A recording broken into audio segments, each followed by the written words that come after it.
Good morning. Thank you all for being here. I am Trooper Crane, the Public Information Officer for Troop E. This critical incident remains an active and ongoing investigation that requires a multitude of different resources. We will be limited to how many questions we can answer at this time, and I would like to recognize the following persons who are here today.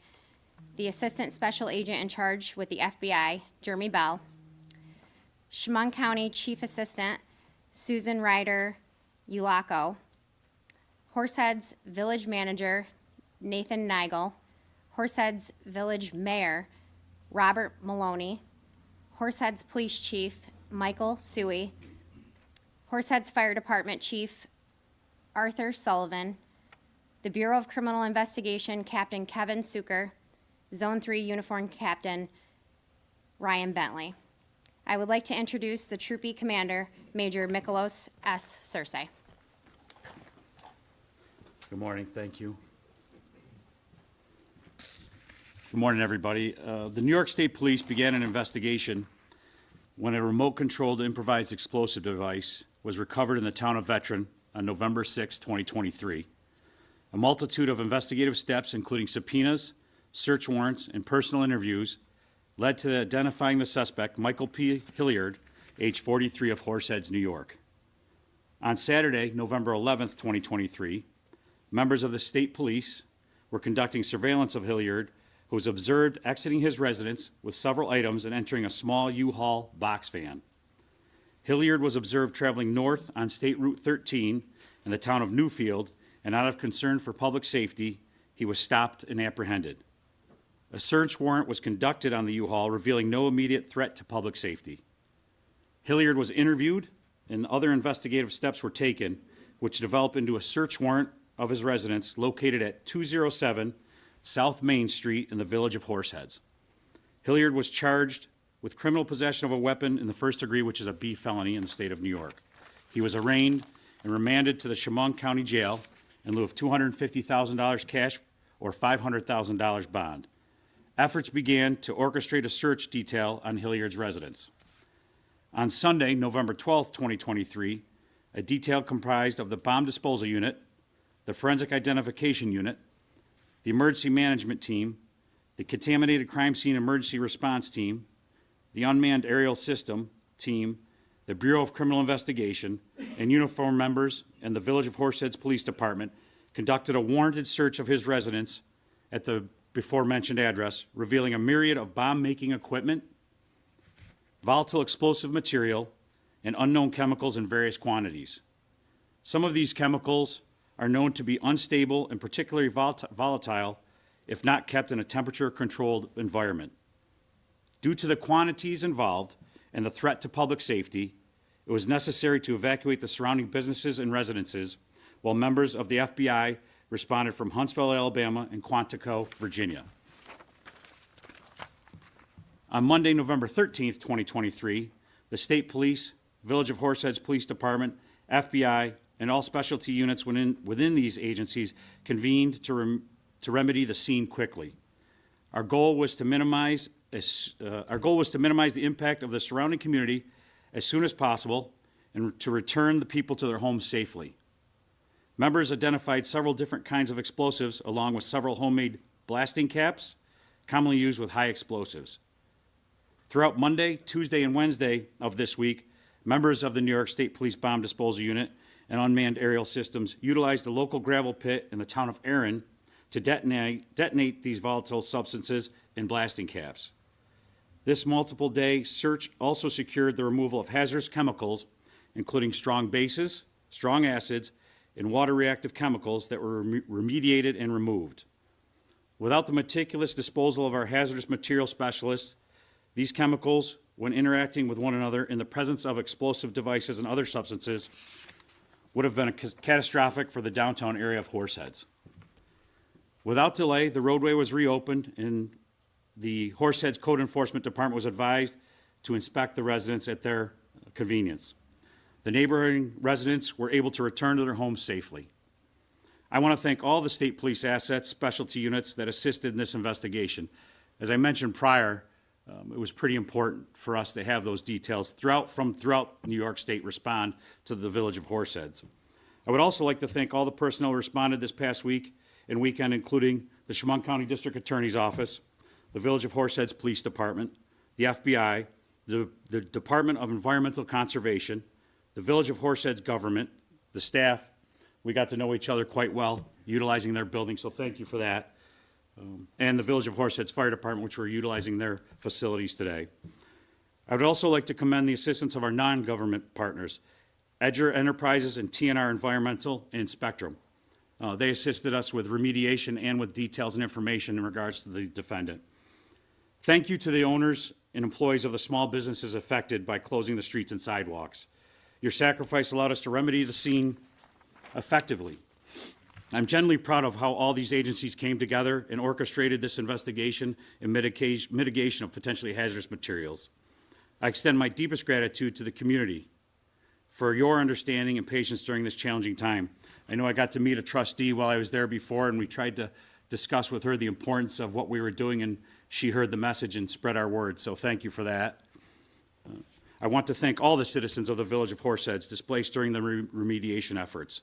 The citizens of the town of Horseheads and the town of Irwin who were alarmed by the numerous detonations at the gravel pit while we made these devices safe, and the citizens whose travel was detoured due to the closing of the roadway. I'd like to thank the coverage from the media as well. I think they were fair in reporting what we wanted to put out at the time, and that's important for us to utilize you guys as conduits to the public. I am finished with my comments. I'd like to introduce the Chemung County Chief Assistant District Attorney, Susan Ryder Yulako. Good morning. To begin, my boss, Wetmore, is sorry that he couldn't make it here this morning. He's back at the office working on an attempted murder presentation that was previously scheduled. Following reports of an explosion in this case, the state police acted swiftly in apprehending Mr. Hilliard. They apprehended him quick enough so that nothing more serious could have happened.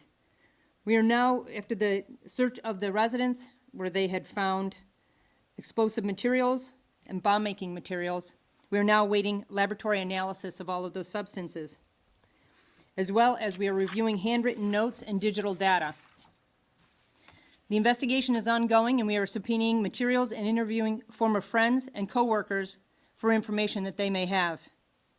Currently, Mr. Hilliard has been charged with criminal possession of a weapon in the first degree, for possessing explosive substances with the intent to use the same unlawfully against the person or property of another. Under this section of law, there is a presumption that the mere possession of these explosive substances, it is presumed the possessor intended to use the explosive substances against the person or property of another. That charge carries with it a potential maximum sentence of 25 years, minimum sentence of 5 years in prison. We have also had discussions and continue to have discussions with the U.S. Attorney for the Western District of New York regarding potential federal charges in this matter. Thank you.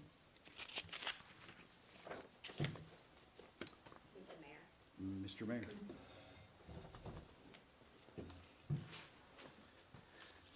Thank you. I just want to take a moment to thank all those involved. On behalf of the Village of Horseheads, wish to extend our sincerest thanks to the New York State Police, the FBI, the Horseheads Village Police Departments. Your efforts prevented what could have been a horrific event.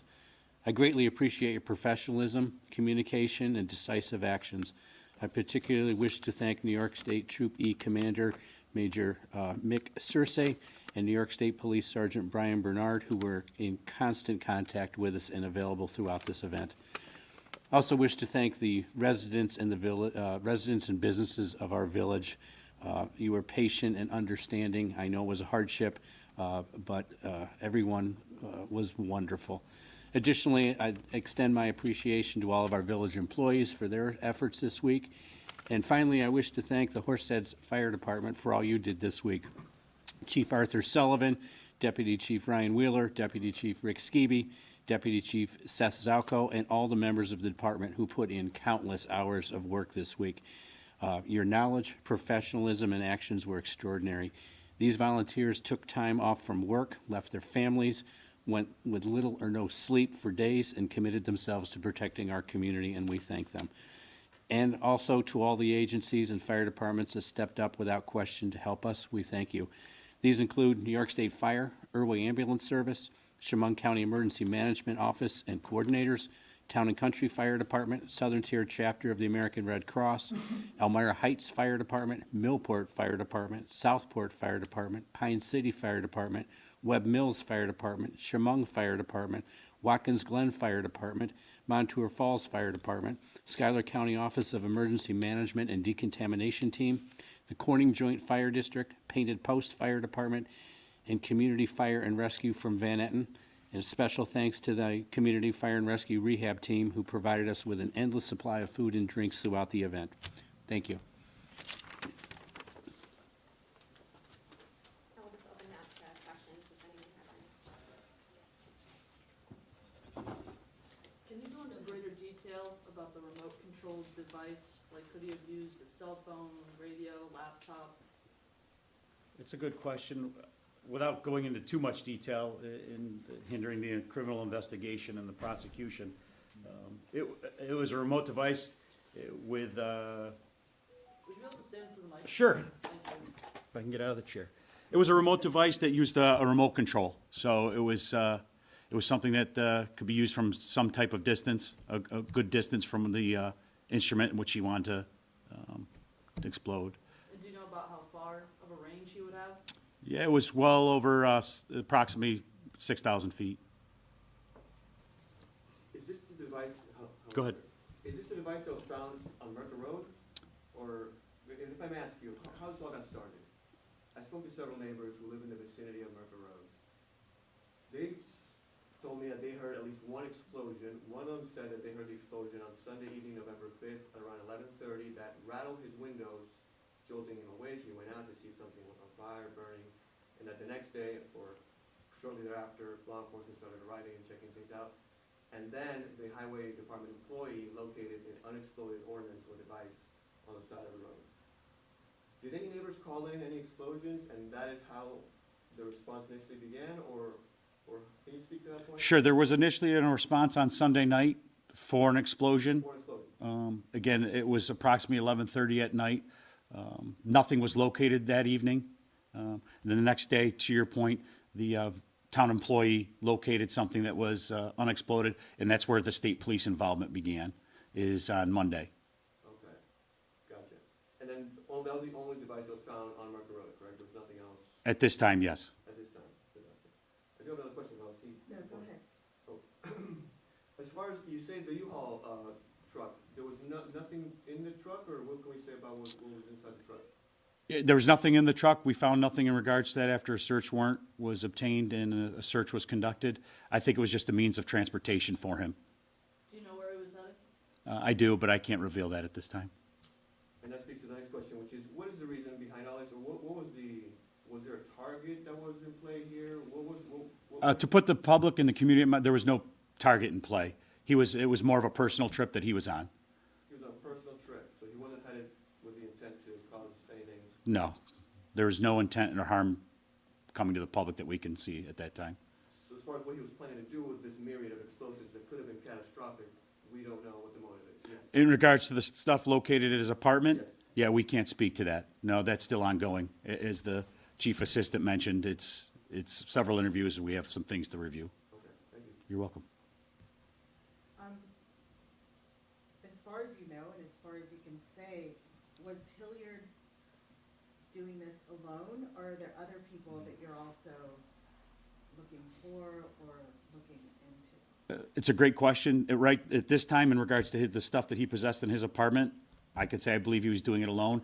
We also are interviewing friends and people throughout the community. That's why we ask anybody with information to reach out to the state police.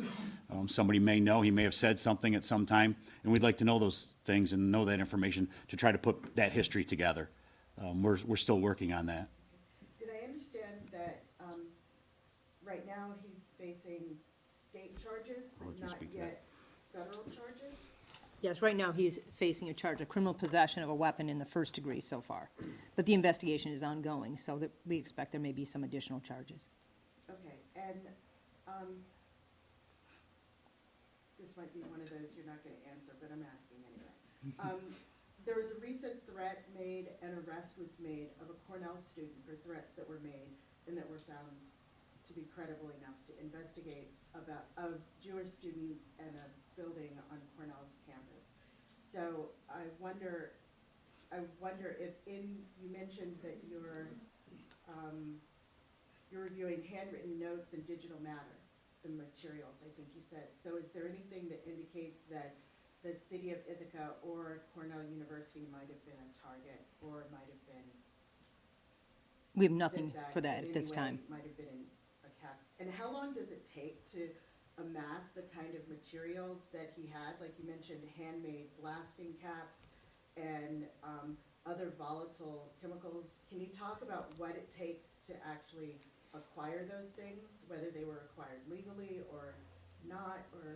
I don't know the answer to that. I don't know if the major might be able to address that. That'd be great, thank you. I can't answer all of your question. I can tell you that Mr. Hilliard was a resident of New York basically for 5 years after moving here. So in that 5-year period, either he brought some of those items with him or he amassed them at the residence that he lived in Horseheads. You can get some of those items as easy as over the internet and order them, they'll deliver them to your home. Some of those items you probably have to look around for. That's what we're still trying to develop, is the background on how he obtained some of those things and what his goal was with those. Can you say more about specifically what kind of base or acid, like what these were? I mean, I'm not a chemist, and that's part of the reason, it was funny because we talked about this and there was long chemical names prior to this. And I don't want to mispronounce any of those or mislead. I don't know if anybody here is a chemist on the panel that could speak to it, but that's part of the reason why we brought, some of those people that came in from Alabama and Quantico were chemists. They weren't bomb disposal type people. They were going to sit up there and they went through it and they took a small sample and said, okay, this is the best way to take care of this and handle it safely for the community. So, and there were several of those concerns that we had because they all start to look the same. can you say anything about, sorry. Do you have other questions? We're just gonna take just one more question and then we'll be all set. Okay. I wonder if any of these chemicals have another, like, non-destructive use? You know, like, we've heard about the fact that fertilizer can be used, for example, which isn't in and of itself, that's not the intent of it, so can you? That's say a good anything question. about that? Again, not being a chemist, I can't speak to that. Okay. I can speak to the disposal and how we have to do that, and that's why remediation efforts took those 3 days, is to make it safe, to make sure that we'd made no mistakes during that process. Okay, just last thing is, what are next steps? in this? Next step is the investigation continues, prosecution continues with both state and federal partners, and we're going to work through it. I know the team from SB Horseheads, the BCI team, have several leads that they want to follow up on. And for iClose, I know Chad Martin and Carl Applebacher in the back of the room. They're part of the BCI team here at Horseheads. Chad took the lead on it, so I want to commend them because they've worked basically about 10 or 15 days straight, responding to different complaints and things in regards to this gentleman. So they step away from their family and friends to do these things to make sure that we're safe. So thank you to you guys. Okay, thanks for. Thank you. I'll answer one more question if you have it. Go ahead. I'm sorry. Go ahead. If you have a- You're here. I'm here. Did you utilize Spectrum, like, was he an employee there, and then did you monitor his online activity to find these things out? I can't speak to that. I can't speak to that. That's still an ongoing process, and we're still waiting for some details, legal responses. And how much of a risk was it, say, if he had an accidental explosion in that apartment? A huge risk. That's why we took the steps we did over a 3-day period to remediate it. Again, I'm not an explosive expert either, but I know based on what my team that I worked with told me, and we had to take it step by step. If we didn't, we could have a situation. So we were lucky. How much of a radius could it have impacted? I can't speak to that either. I'm sorry. Good question. Thank you so much. Last one. So yes, I'm sorry. Is he a Spectrum employee? And what else can you add about Mr. Hilliard? You said he moved here 5 years ago, where he's from. But also, as far as how he was tracked, between the initial finding of the device and when Mr. Hilliard was arrested, you mentioned the word surveillance. Can you speak to some detail as to how that surveillance occurred of Mr. Hilliard before he was stopped? We developed him as a suspect. So based on that, that's what we do in law enforcement. We place people in situations so they can monitor suspects. And not to speak or give away how we do business, that's what we do. So we had people, when we developed him as a suspect, we don't let him out of our sight. Okay, So gotcha. And then as far as anything you can add about who this man is, where he's from, is he I can say he's originally from Oregon, the Northwest. I don't know what brought him to the state of New York. I can't speak to if he was a Spectrum employee or not. That's all I really can reveal at this time. Thank you, guys. You're good?